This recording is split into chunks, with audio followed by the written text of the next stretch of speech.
Vice President Constantino Chiwenga appear on public after vanhu vakawanda vaibvunza kuti VP Chiwenga varipi apo VP Chiwenga attended the family burial in Wedza. Kusangana kwatinoita pana pa YouTube channel yenyu yeMagaba News panokwigira news dzinenge dzichiitika munyika yedu yeZimbabwe tichiti kana pane vatsva mukana wekubaya button rakanzi subscribe kuti patinoposta any news, any political analysis, any social commentary dzatinenge tauya nadzo pana pa YouTube channel yenyu unova uri wekutanga kusangana nenews dzatinenge taisa. Azuva ranhasi tauya takabata nhau ya Vice President Constantino Chiwenga. Azuva ranhasi wawanikwa vachisangana neruzhinji rwakasiyana-siyana, hama dzavo pamwe chete nemacommunity members ekuwedza Mashonaland East province apo pavanga vachienda kunhamo ya anti wavo. Apo pavaenda vachisangana nevazhinji vaibvunza kuti VP Chiwenga varipi sezvo havana kubvira vapoonekwa paitwa musangano we strategy seminar for Central Committee members. Havana kubvira vabudikira pamusangano iwowo, asi zuva ranhasi vaperekedzwa nemukadzi wavo pamwe chete nevakasiyana-siyana mamembers aenda anosanganisira Minister of State for Provincial Affairs and also a Minister of Youth.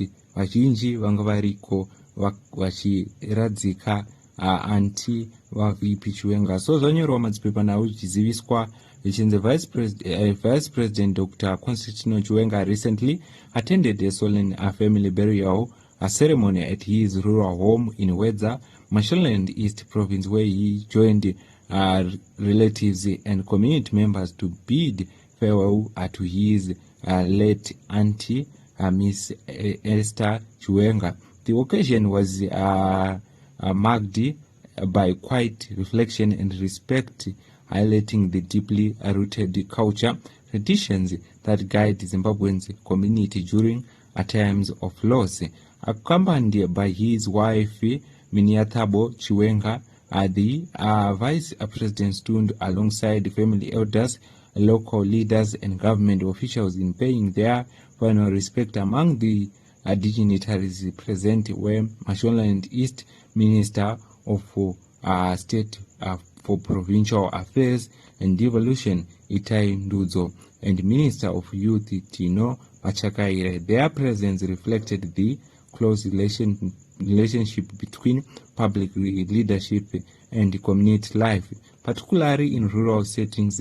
Dr. Chiwenga's attendance at the burial underscores his continued connection to his roots in Wedza, even as he carries out demanding national responsibility in Zimbabwean society.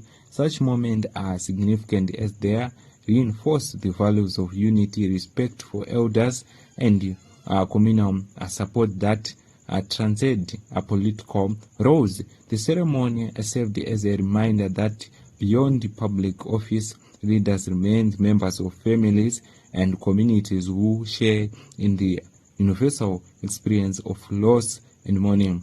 It is highlighted the human side of leadership and the enduring importance of kinship during times of grief.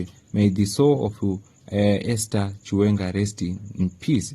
Muri Zimbabwe ndizvo zviri kubuda, ndo mashoko ari kubuda. Vazhinji vainzwa nhau dze2030 dzichitaurwa zvakasiyana-siyana, dzichitaurwa pamadhezi apfuura aya, vanhu vachidawo support yaVP Chiwenga. Asi VP Chiwenga panguva inoye vari kuita maturity yekuti havasi kuwanika pazvinhu zvakasiyana-siyana. Zvizhinji vari kungoacta vari paposition yavo, havasi kuwanika vachiinvolvwa munhau dzakasiyana-siyana.